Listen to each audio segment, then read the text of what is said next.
for later now. So, all right, yeah. Thanks everyone for coming. This is the informal Williams Lake Professional Development Committee PD presentation. David Rusch will be presenting the Introduction to Forest Health in BC.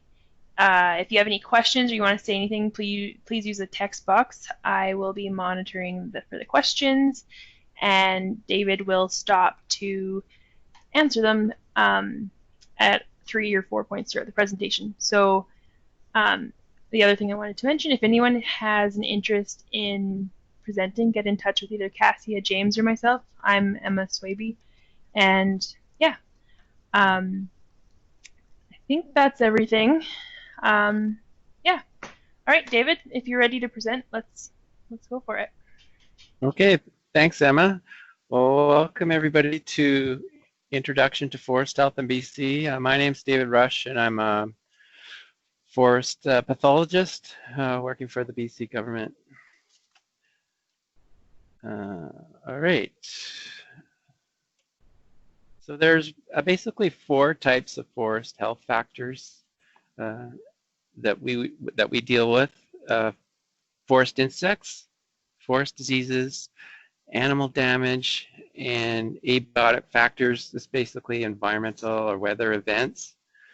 And I'll finish up the end of the talk talking a little bit about the interaction between climate change and forest health, because it's so important to forest health these days. Okay, so in terms of forest insects, obviously bark beetles are one of the most important groups of insects that we deal with in forest health. They're species specific, and they're generally named for their host. So we have, everybody's heard of the mountain pine beetle, there's a Douglas fir beetle, a spruce beetle, balsam bark beetle, etc., etc. And then the second major group of insects in terms of importance to forestry are the insect defoliators. And these are caterpillars of moths that feed on foliage and buds. And we have a few examples in the province. People from around Williams Lake will be fairly familiar with western spruce budworm if they've been up Sheep Creek Hill lately. We have Douglas fir tussock moth, hemlock looper, 2-year cycle budworm, gypsy moth, and of course tent caterpillar. We also have the weevils, which affect the very tops of the trees. And there's also weevils that affect the roots of trees as well. If people are avid gardeners, are probably very familiar with the effect of some weevils on the roots of their favorite plants. There's also shoot and stem borers, which include the pitch moths, and they don't really have major economic significance in British Columbia, but we also have adelgids. Most people will be familiar with the Cooley spruce gall adelgid. And we also have a introduced balsam woolly adelgid from Europe that may cause some problems in the future. Okay, so this slide shows the Douglas fir bark beetle. You can see on the, I'm not sure if everybody's going to be able to see my mouse, but on the far left, we have a picture of the adult. They're very small, 4 to 5 millimeters in size, and they burrow into the bark of the Douglas fir tree, and they form these vertical galleries in the tree. The female lays her eggs along alternating sides of the vertical gallery, and then these hatch, and the larvae chew their way out perpendicular from the main gallery. You can see in the bottom center there's the inside of a bark that's been ripped off the tree. You can see the main parent gallery and these little larvae galleries coming off the side. And it's these side galleries that actually girdle the tree and kill it. In the top right, you can see a mature larvae that's just about ready to pupate. It's formed like a little pupal chamber here. And then in the bottom right, you can see a pupae. And then these guys will develop into young adults, and they'll overwinter in the bark of the tree, and then in the spring they'll chew their way out and start the cycle all over again. So these little tiny insects are able to kill large mature trees, and the way they're able to do that is they produce perfumes, or we call them pheromones, but basically they're perfumes. They produce what I'll call the party pheromone, or the party perfume, that says, hey, we're having a big party over on this tree, lots of good phloem to eat, and there's lots of sex going on, so come on over here.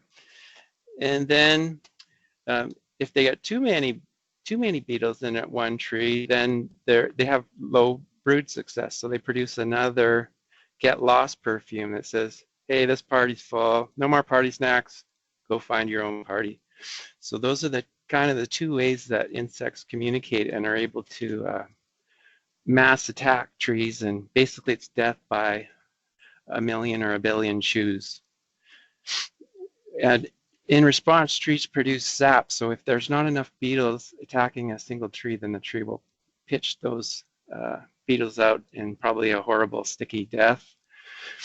And when there's low numbers of beetles, they're forced to stick to trees that can't produce a lot of sap. So blowdown or fire damaged trees, or root disease damaged trees.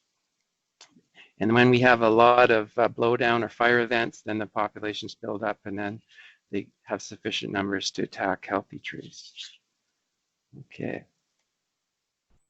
So we have several ways to manage Douglas fir bark beetle. We can go and harvest the trees that have live beetles in them, go to where the beetles are, or because they prefer down trees that don't produce sap, we can fell trees and then suck the beetles in, and then harvest those trees once the beetles attack them, the down trees.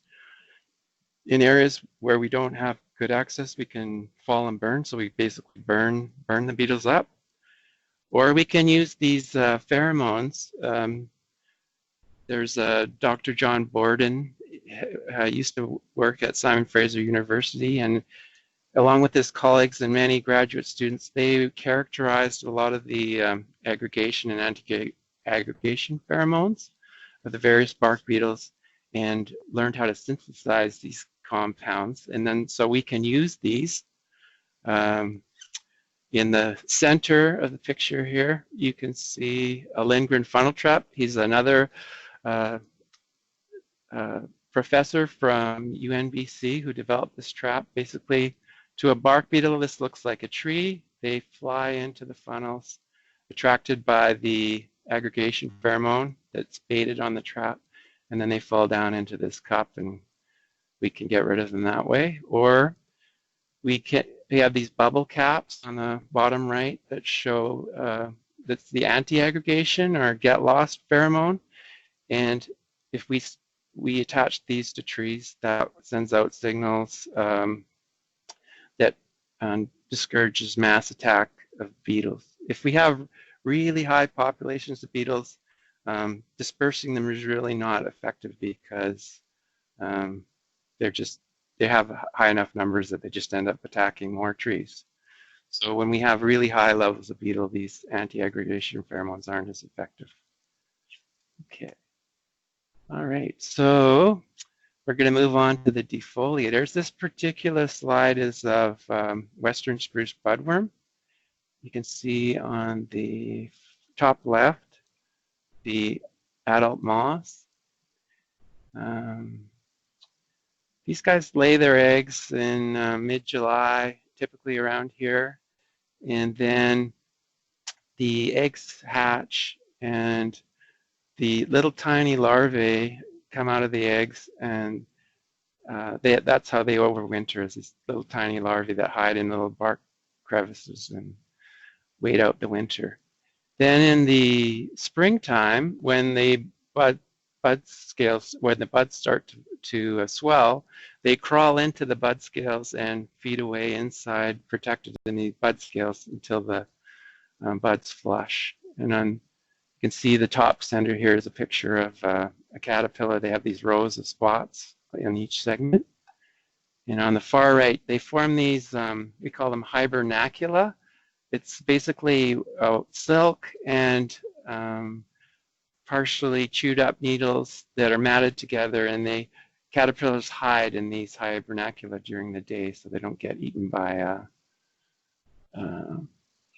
birds. Then they will pupate, and they start the whole cycle over again. On the bottom right, this is a picture of mule deer winter range of some Douglas fir regen that have been completely killed by the budworm. And in the center bottom here, you can see the way we treat budworm is to spray BTK, which is an organic pesticide. It's basically a bacteria, and it's applied either by fixed wing, aircraft, or helicopter. The budworm and all lepidopterans actually have an alkaline gut, and when it's ingested, the BTK, the bacteria produces a toxin that will kill caterpillars that are actively feeding at the time when the BTK is applied. It has a fairly short lifespan, and it's mainly sprayed on trees, so it will only mainly affect lepidopterans that happen to be actively feeding on tree foliage when it's applied. So it's fairly selective, even though it could affect all lepidopterans in theory. All right, moving on to the weevils. In the far left picture, you can see this little weevil larvae poking out here in this sticky, sappy mess. They basically girdle the roots, and they affect trees of all ages, but typically it's only younger trees where there's only a few roots on the tree. So if you girdle a few roots on a small tree, it's likely that the tree will be killed. On slightly larger trees, sometimes they predispose trees to snow press damage or wind throw. And on larger trees, they typically don't cause any major damage that's visible. And the far top right here, you can see pine terminal weevil larvae chewing its way through the center of the leader. On the bottom right, you can see the symptoms of the pine terminal weevil on pine. And in the top center here, we have a picture of spruce weevil.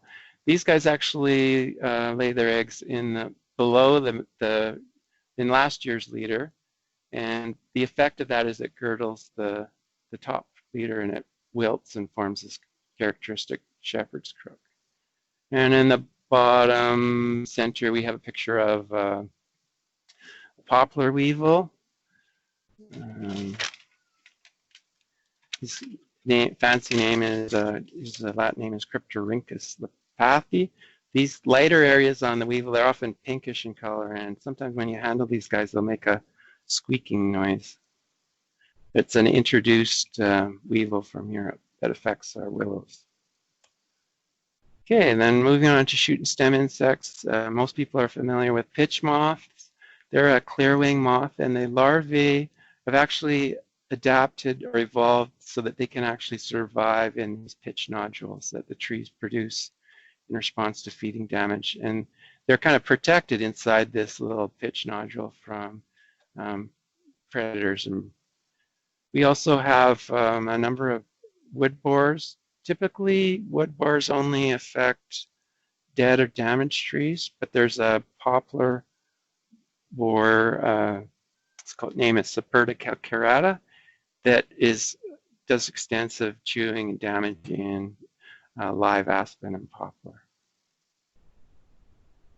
And this last slide on it for forest insects is people often mistake these for cones. They're these swellings that form on the growing shoots of spruce, and there's little chambers inside the swelling, and it's kind of a dorm for female adelgids. It's a condo, and when the compartments open up, the female winged adelgids fly out. They have a very complex life cycle. There's 6 life stages, and they alternate between spruce and Douglas fir. We've been working in the ICH the last few weeks, and we've noticed a lot of adelgids on the Douglas fir. They just look like little woolly dots on the undersurface of the leaves, and they cause distortion of the needles and yellowing, and especially on young Douglas fir seedlings. Okay, well, I think we'll take a very quick break for a few questions. If anybody has questions. There's none in the chat, but if anyone has anything, please add it. Looks like someone's typing.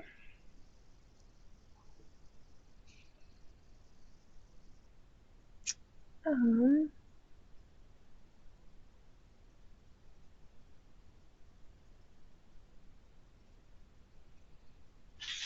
hoping this is a question. Okay, well, let's move right along. Okay. Got lots of more stories to tell, so here we go. We'll move on to my favorite part of the talk, forest diseases. And we have a number of different organisms that can cause forest diseases. The most important in BC are the fungi, or the fungal pathogens of trees. We also have dwarf mistletoes. These are parasitic vascular plants. They only survive on living conifers, and we have 4 species in British Columbia: lodgepole pine dwarf mistletoe, larch dwarf mistletoe, hemlock dwarf mistletoe. On the coast, we don't have any hemlock dwarf mistletoe in the interior. And there's a very small distribution of Douglas fir, dwarf mistletoe, mostly east of Okanagan Lake. So none in the Cariboo, but present in the Okanagan. There's also oomycetes. These are the water moths. They used to be classified with fungi. They look a lot like fungi, but they now belong in the Chromista kingdom, along with some algae, diatoms, and protozoans. These are a big problem in nurseries.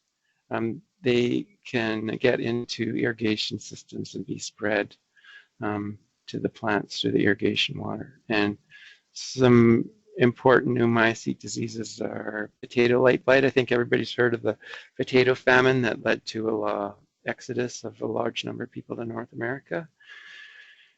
And sudden oak death, it's become a problem in California, affecting oaks, and it was spread on rhododendrons, actually. It came to North America on rhododendrons. And there's also various virus, bacteria, and nematodes that cause forest diseases. So our main categories of forest disease are the root diseases. They cause probably the biggest problems for forest management. We have 3 main root diseases in British Columbia: armillaria, laminated, and tomentose root disease. We also have a number of pine stem rusts, and given the number of young pine plantations in the province, this is a fairly major pest. Most of them belong to the Crenartium genus. The dwarf mistletoes that we talked a bit about, and the cankers and diebacks. Generally, cankers and diebacks aren't a big issue on healthy conifers. The one exception would be Atropellscanker on lodgepole pine. They are quite a big issue on deciduous trees. We have stem decays. We split these into brown and white rots, and heart rots and sap rots. And we'll talk a little bit about those. And we have some foliage diseases that typically don't cause major problems, but they have been a big problem in northwestern BC and have caused some mortality on lodgepole pine. And some broom rust, again, not major economic pest, but pretty interesting nonetheless. All right. So we'll start out with the root diseases. We've got the 3 main root diseases in the province. We have laminated root rot on the left. A better name might be delaminated root rot. The early wood is easier for the fungus to digest just because the wood density is lower. So we often get these separations of the annual rings where the fungus is preferentially digested the spring wood, leaving behind the late wood. All the root diseases produce similar types of symptoms. You can see reduced height growth, they get a rounded crown, yellowing foliage, thinning of the foliage. You get numerous small cones, we call these stress cones, and eventually death. In order to figure out what the cause of the root disease is, you have to go and look at the base of the tree and try to identify the fungus. This laminated root rot primarily affects Douglas fir forests. The armillaria, it spreads as mycelial fans. You can kind of see them in the picture here. White mycelium that grows in the cambial layer of the tree. These have a very wide host range. They affect all our native tree species in BC. So they're very challenging to manage because there's no alternate species that you can plant, really. And then finally on the right, we have tomentosis root disease, which primarily affects spruce. And the advanced decay has this honeycombed appearance when you look at, so next time you see a spruce blow down in the forest, have a look at the ends of the roots and see if you can see if there's tomentosis in that root system. Okay, so the laminated and armillaria root disease are very much diseases of the site. They survive on live and dead roots in an area, and they wait for young trees to seed in and infect. So the result is you get these root disease centers. Sometimes they're very large, and they have a big impact on stand structures and species composition. They're a big driver for diversity in ecosystems because they turn what would otherwise be a pure Douglas fir forest into these mixed age, very open, high deciduous component stands. And we can actually, on these larger stands, you can actually see them from aerial photographs. This red line, the white line was the best guess of where the root disease was before doing any ground truthing. And then the red line is actually the ground truth boundary of the root disease center. This is a picture, I think probably the laminated root disease center, and it's near the Fraser River, near Boston Bar. You can see, if you can see my mouth, I'm not sure if you can see my mouse, but this is kind of the outline of the root disease center. You can see all the dead trees, particularly on the outside edge. You can see there's a lot of deciduous trees, a lot of young, immature trees in this root disease patch. And you can easily be deceived when if you go in here, you see all the young, vigorous looking young fir that, oh, this is going to be a great stand in the future. But if you go back, probably if you went back in time, 30 to 50 years, it would have looked very, very similar to what it looks like now. Maybe not quite as big as it moves outwards, it gets larger, and then eventually it dies out inside and then little pockets of healthy areas form inside. But would look very, very similar. We call this root rot climax forest, where you have this constant state of immature and mature trees mixed in with dead trees and openings and alternate species that are favored because they're less susceptible to root disease.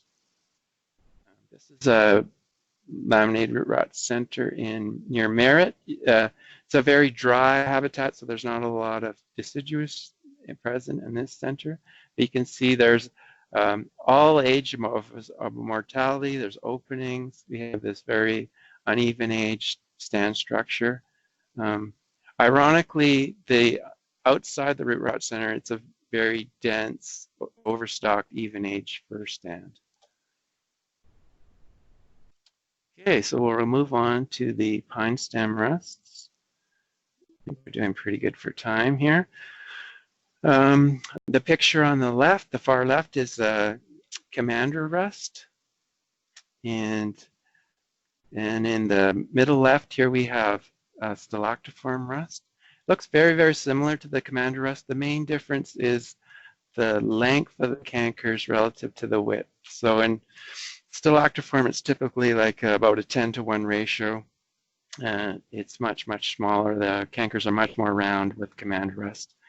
And because of that, the Commander Rust tends to be a little more lethal. So what happens is they infect through needles, and then they get into the main stem, and they'll girdle the tree and kill it. On the far right, we have a picture of white pine blister rust. This is a rust was introduced from Europe around the beginning of the 19th century. And we had extensive white pine forests in North America up until this time. Because the disease wasn't present, none of the native white pine had a lot of resistance to this disease, and it ended up killing huge areas of white pine in North America. And in the middle bottom right here, we have a gall formed by a western gall rust.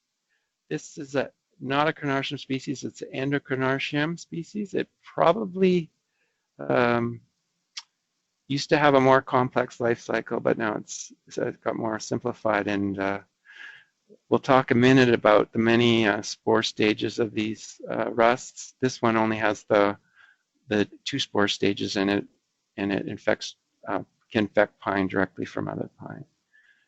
Most of the other rusts that we deal with, they have an alternate host, usually a herbaceous plant. And this particular plant here is sometimes called bastard toadflax, Geocolum lividum, and it is the alternate host for Commander Rust. So we talked a little bit about how adelgids have a very complex life cycle. The spruce gall adelgid, the similar thing with the rusts, they have 5 spore stages. And in order to infect the conifer host, they have to first infect the alternate host plant stage. And then those plants produce spores that then infect the conifers. And in turn, the conifers produce spores that infect the alternate host. And this is, if anybody who knows a little bit about the host specificity of these pathogens, it's a pretty amazing thing, because there's not a lot in common between a plant and a tree. They're quite different. So it's pretty amazing that they've developed these complex life cycles. We usually group the rusts into the part of the tree that's primarily affected. So we have cone rusts, stem rusts, needle rusts, and we usually name them for one or both of the host stages. There are actually a large number of tree rusts in British Columbia, but most of them don't cause any major economic damage. They're more a curiosity, especially for those who are interested in IDing plants. So we have pine aster rust, sweet fern blister rust, there's a hemlock blueberry rust, etc., etc., etc. All right, so then one of my favorite groups of forest diseases are the dwarf mistletoes. Picture on the far left here shows the male plants. They tend to be more yellow, and the shoots are much longer. And on the far right here, we have some female plants. They're producing little berries that contain seeds, and they cause these swellings. And in the center, you can see what we call them witches' brooms. They're these abnormal growths of the in this case, a pine tree that causes these brooms. All right, these are pretty amazing plants, and one of the really cool things about them is the unusual way that they spread their seeds from tree to tree. Like I mentioned, they only survive on live trees, so they need live trees in order to live. And the seeds are forcibly discharged at speeds of 85 kilometers an hour, up to 15 meters. And they do this by the building up water pressure inside the berries to the point where the seeds are forcibly shot out by a water cannon. I'll show you a slide in a sec. And these seeds are covered with a sticky coating of, we call it piskin. I like to call it dwarf mistletoe snot. It has a lot of the similarities. Here's a picture I stole off the internet of a seed being forcibly shot out of this berry. And by like this water cannon analogy. So when these seeds are shot out, whatever they hit, they'll stick to. So typically they're going to land on needles. And if the seed is, initially they're very sticky, but over time the viscin becomes quite viscous, and the seeds will slide down the needle. If they're fortunate to be on a needle that's pointing up, um, they'll travel down the needle to the needle base, and then this viscin turns into kind of like a crazy glue, and that's how the seeds overwinter attached to the needle base. If it's unfortunate to land on a needle that's pointing down, they just simply fall to the ground, and it's kind of game over. In the springtime, these seeds will germinate, and they'll send out a little infection tube that will lodge its way into the twig bark of the twigs on the tree. This is Atropellscanker on lodgepole pine. This is all the bark's been chopped away off of here, and you can see the black staining that it causes in the wood. These typically don't kill dominant and codominant trees, but they're much more common in overstocked pine stands, and they will kill the repressed trees in very dense lodgepole pine stands. These are little black fruiting bodies that form around the outside margin of the canker. And there's a loonie to give you some size context. You can see the black stain here. Anybody who's done any carpentry with pine 2x4s will be, I think, familiar with this stain. Okay, moving on to the decay fungi. We categorize decay fungi into brown rots and white rots. You can see the brown rot on the left here. This is likely Fomentopsis panicula, that's the fruiting body, and this is Phlinus piney, which causes pockets of white pocket rot. And these little white pockets are actually areas of cellulose. There's the fruiting body of this is Phlinus piney. So the wood is made up of cellulose and hemicellulose and lignin, and you can make an analogy between a steel concrete building, and the cellulose is like the steel in the building, and the lignin is like the concrete. And lignin is brown in color, cellulose is white. So if the fungus preferentially digests the cellulose, you're left with these lignin, and it has very little structural support. Once it's in this stage, there's very few organisms that can break down pure lignin. So this becomes a very stable component of forest floors and helps retain moisture in forest soils. In the white rot is preferentially digesting the lignin, leaving them behind these cellulose pockets. And so this is just a repetition of what I've already told you. A lot of fungi don't have, wood decay fungi don't have really easy to ID fruiting bodies. They produce often as just a single pore layer, and they're only rarely seen because they're either underneath the log or they'll grow on the ends of the logs. But unfortunately for us, there are a number of important decay fungi that do have easily IDable fruiting bodies. This is the Indian paint fungus on hemlock on the right. We have Phlinus tremuli on aspen, and Phlinus piney on, I think it's a Douglas fir here. So these fungi are very important for primary cavity nesting birds. Unlike most wood decay fungi that require some type of wound or damage to the bark, so don't be writing your initials on the tree because you're going to cause an entry point for wood decay fungi. So this bark is really important, protecting the wood of the tree from these wood decay fungi. They're also important for timber cruisers because they indicate a lot of decay in what look like live healthy trees. What happens is that because they have a hard outer shell, they make a perfect nesting tree for things like woodpeckers, because they only have to get through the hard outer shell, and then it's easy, really easy for them to excavate the rotten inside of the tree. But they still have that hard outer shell to protect their nests. All right, so moving on to foliage diseases. There are a number of foliage diseases. Some of the more important ones are there's many more foliage diseases than this, but these are the major ones that we deal with in forestry, have the most consequences. Swiss needle cast, and the three big needle diseases on pine are Dothastroma, Lophodromella, and Elytroderma.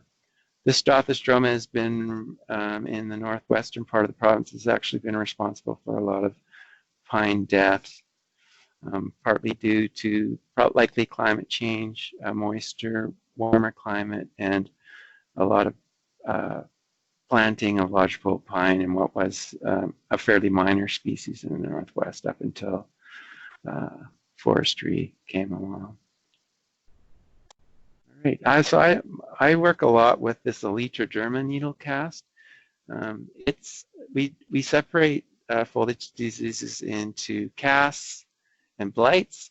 Casts only affect the current year's growth, but you don't see the symptoms until the following year. So you can see all last year's needles on this tree are red. This is a severely infected tree, also known as a Chilcotin tree. And you can see the black fruiting bodies that are characteristic of the fungus.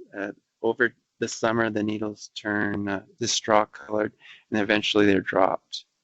There aren't a lot of green needles on this tree because every year it's had a lot of needle casts, so the needles get cast every year. On more vigorous trees, you get this distinctive brooming. You can see all the red foliage from last year's needles, and these trees often look very broom-like, and this disease is often mistaken for dwarf mistletoe. Unlike the other foliage diseases, this Elytroderma needlecast goes systemic into the shoots, and it can reinfect the needles every year. So it doesn't need ideal conditions for infection every year. It just needs to get in the tree once, and then it hides out in these shoots and reinfects the needles each year. So it's similar in a lot of respects to dwarf mistletoe, as we talked about. This Lophodromella needlecast, another needlecast of pine. You can see it's just affecting last year's needles, or it's only showing up as the red on the last year's needles. This is the Dothastroma. It affects all ages of needles, usually from the bottom up.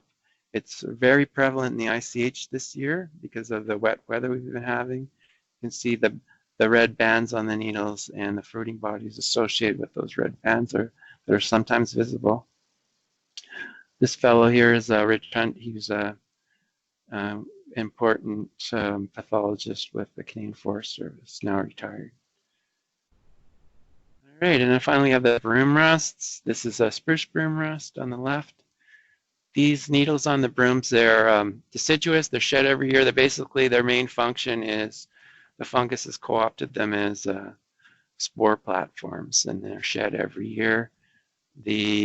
One of the spore stages, it relies on flies to be distributed. So if you're there at the right time of year in the spring, they have quite a distinctive smelly odor. This is, if anybody who's been from Williams Lake has been to Scout Island will be seeing lots of these brooms on Rocky Mountain juniper. Not a commercial tree species, but it's very evident if you do any walking on Scout Island near Williams Lake. All right, animal damage.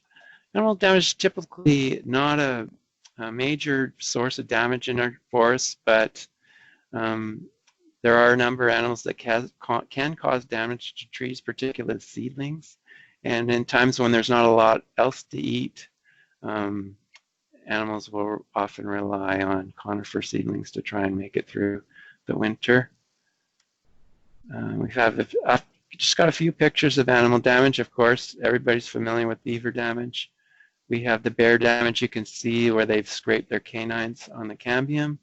So they, in the springtime, when there's not a lot of other food sources, they'll strip the bark off the trees and feed on the sugary cambium. This is also a food source for First Nations people in the springtime.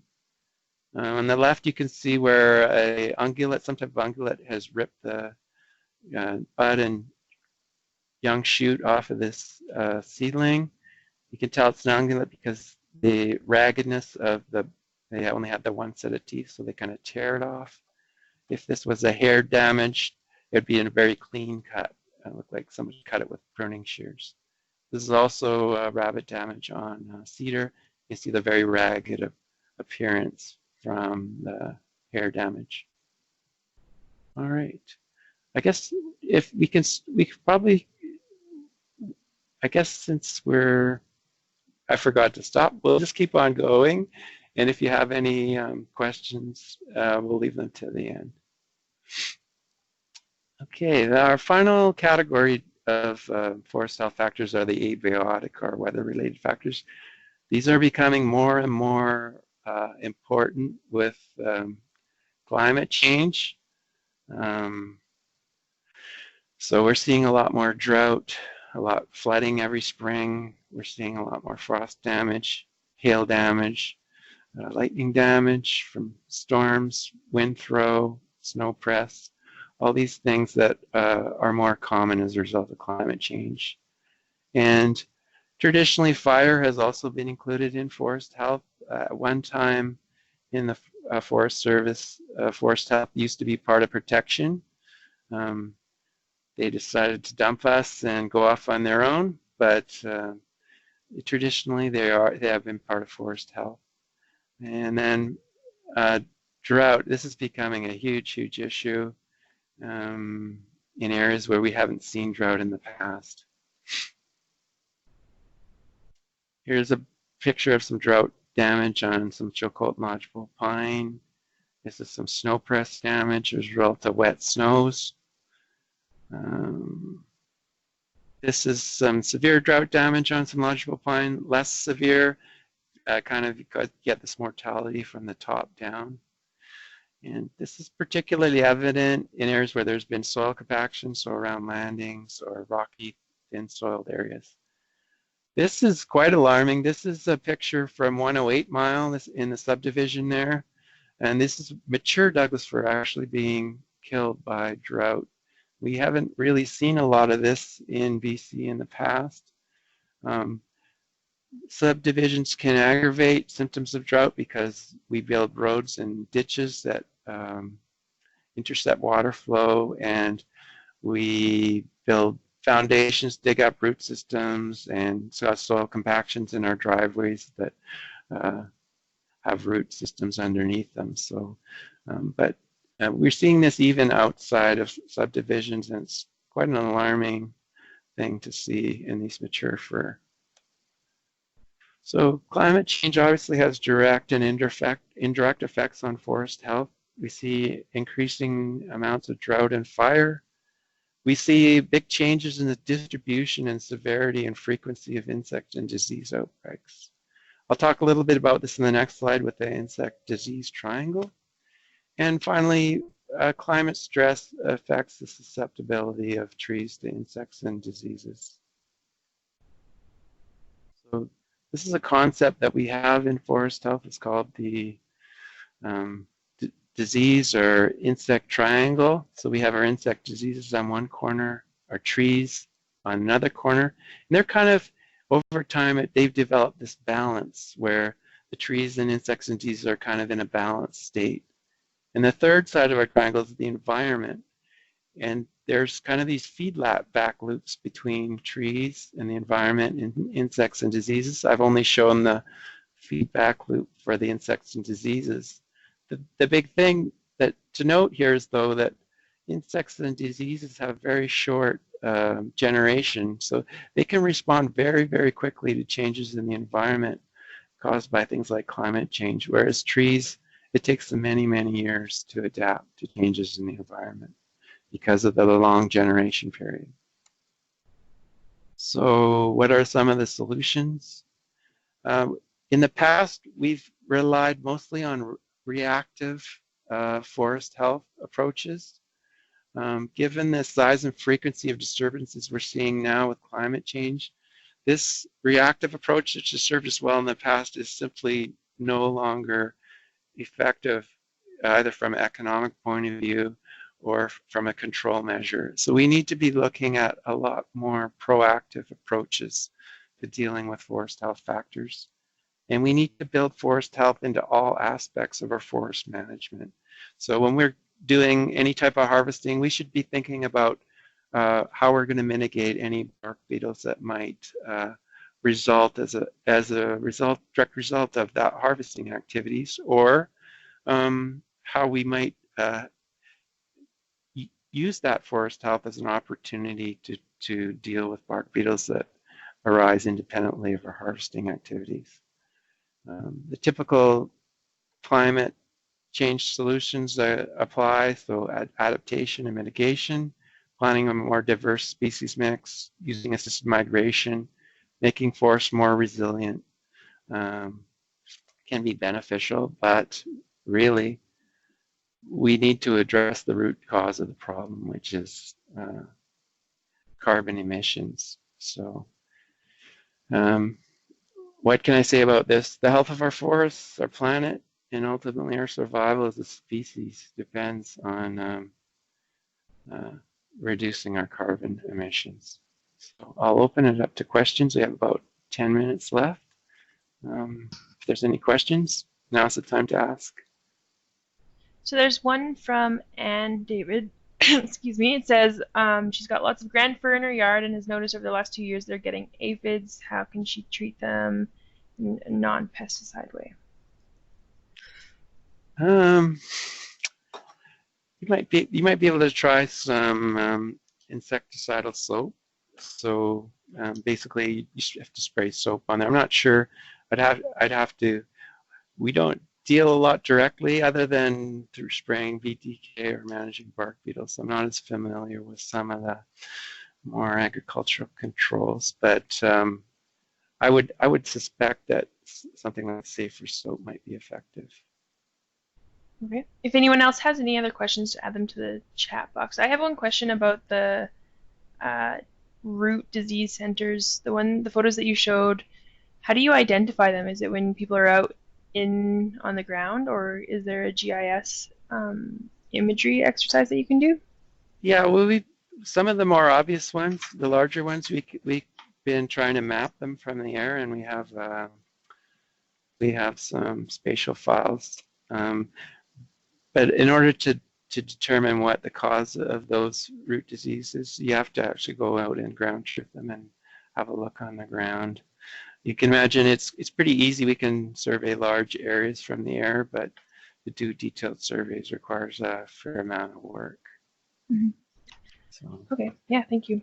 Cassia's question, is BTK still effective if it rains after it's applied? Yeah, no, we avoid spraying when there's a rain. It also, in order for the droplets to make it down to the ground, you need to have a very high humidity. So typically we're spraying very early in the morning, first light as soon as possible.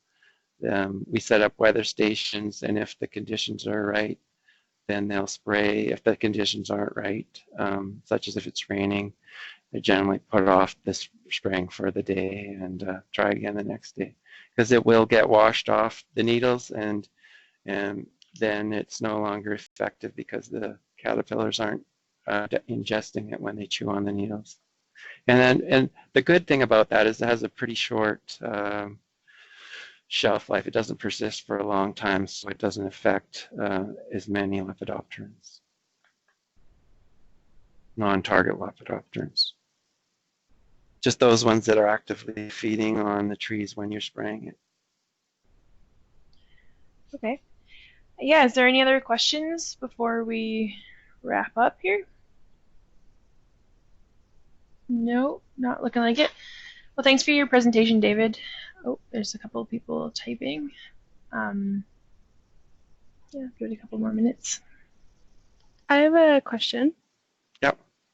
How do you, I mean, obviously there's always limited funding. How do you prioritize like treatments for different forest health factors, um, when to prioritize different diseases and pests? And yeah, what are some of the factors that should be considered with that? Yeah, we don't have a lot of controls for a lot of our disease insects. It's just not practical to spray large swaths of forest with fungicide. So a lot of the things that we do involve um, identifying high hazard areas and planting less susceptible species. So silviculture prescriptions, that way. A lot of the forest health money gets spent on bark beetle treatment and defoliator treatment. Those are areas where we do have fairly effective treatments. The thing with bark beetles is you need to get in um, as soon as possible.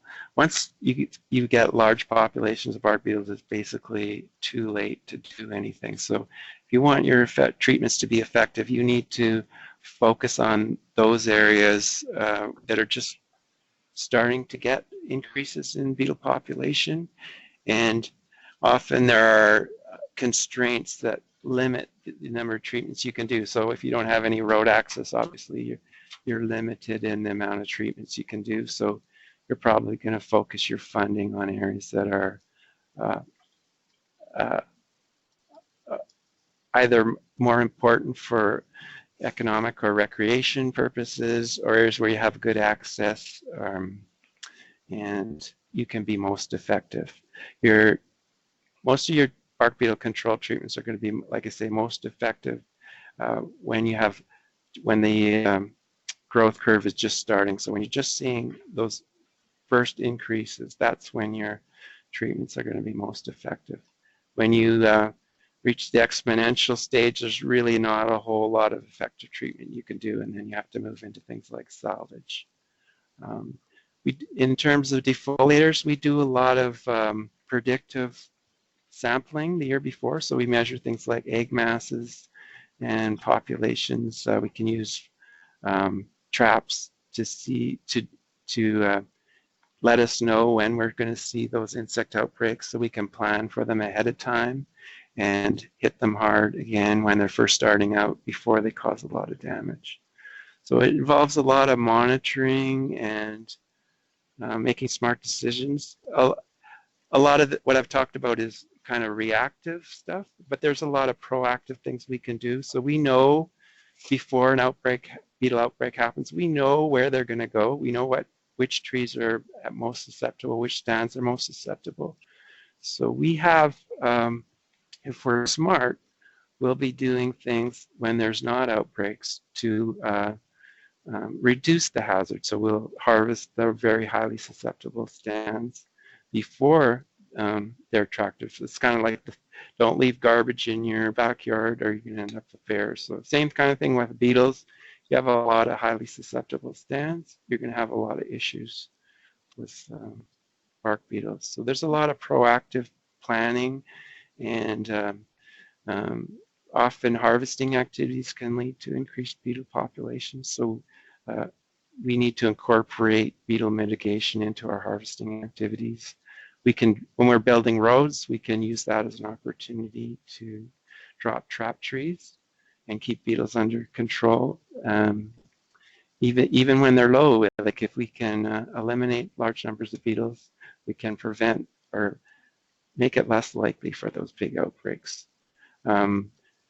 We know we're going to have big outbreaks in the future, and so if we're smart, we'll plan for those and take the necessary steps to reduce the impact of those outbreaks that we know are coming in the future, instead of just waiting and trying to be reactive.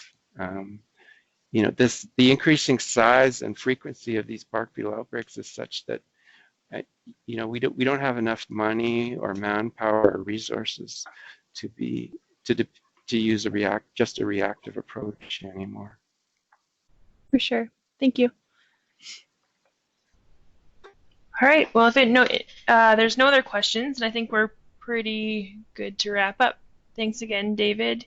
We'll be recording, we've recorded this presentation and we'll be sending it out. It'll be posted likely on the BCIA website.